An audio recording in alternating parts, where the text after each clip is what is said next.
meniti jalan orang-orang mulia. Bersama para sahabat Rasulullah SAW, kita nikmati keindahan Islam.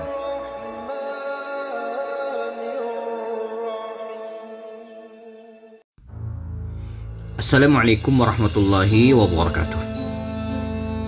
Hagia Sophia selalu menjadi daya tarik tersendiri. Bahkan bangunan yang berusia lebih dari 1500 tahun ini menjadi semacam simbol untuk kota Istanbul. Rasanya kalau pergi ke Istanbul dan tidak datang ke Hagia Sophia, maka seolah kita belum mengunjungi kota Istanbul. Hagia Sophia ini bukan hanya bangunan yang bermuatan sejarah dengan segala arsitekturnya yang sangat menarik, namun juga bisa jadi ikon kekuasaan dan simbol kepercayaan. Kalau kita runut sejarah Hagia Sophia sendiri, maka paling tidak dia telah melewati 4 era penting dalam sejarah. Dan ini tidak terlepas dengan siapa yang berkuasa.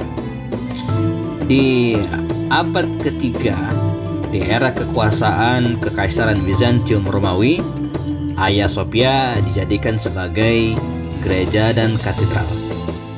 Dan ini terus berlangsung sampai pada tahun 1453. Ketika Sultan Muhammad Al-Fatih berhasil menguasai kota Konstantinopel, kota Konstantinopel yang kemudian diganti dengan Istanbul, maka Hagia Sophia yang tadinya difungsikan sebagai gereja dan katedral diganti menjadi bangunan masjid tempat ibadah umat Islam.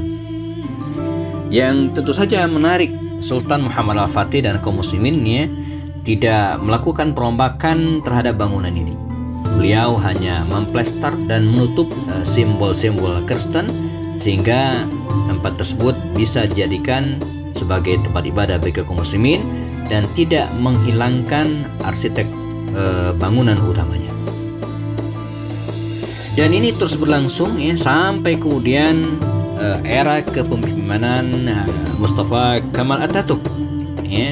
Pada tahun 1934 Hagia Sophia difungsikan sebagai museum. Kalau pada era pertama difungsikan sebagai gereja, sebagai simbol kekuasaan kekristenan Romawi, lalu kemudian beralih fungsi di masa Turkismani menjadi masjid sebagai simbol kekuasaan Turkismani yang Islami, pada tahun 1934 diganti menjadi museum sebagai simbol sekulerisme yang sedang digalakkan pada masa tersebut. Nah, kini sejak tahun 2020 bulan Juli di era kepemimpinan Erdogan, Hagia Sophia kembali difungsikan sebagai masjid. Namun yang menarik, walaupun bangunan ini sudah difungsikan sebagai masjid, namun siapapun, agama apapun, dari manapun dia, tetap terbuka dan boleh mendatangi dan mengunjungi tempat ini. Karena itu teman-teman sekalian dimanapun berada, jika Anda pergi ke Turki, jangan lupa untuk datang ke Masjid Hagia Sophia. Dan bangunan ini semakin punya makna tersendiri bagi kaum muslimin dimanapun berada, karena dia bukan hanya sebuah bangunan bersejarah, tapi sudah menjadi milik kaum muslimin. Dan luar biasa, sebagaimana pendahulunya Muhammad Al-Fatih, kali ini Erdogan pun tidak banyak mengubah bangunan ini. Bahkan gambar Bunda Maria yang menggendong Yesus di bagian depan atas bangunan ini tidak dihapus, tidak dirusak dan tidak diganti oleh Erdogan.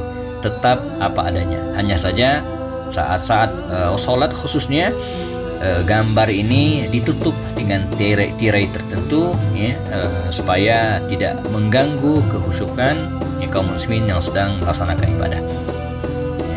Semoga teman-teman sekalian diberikan rezeki oleh Allah Subhanahu wa taala untuk berkunjung ke Istanbul dan menikmati keindahan bangunan bersejarah Hagia Sophia. Bagi yang ingin umrah bersama kami, silakan cek di deskripsi video ini. Saya Happy Andi Bastani dari Istanbul melaporkan.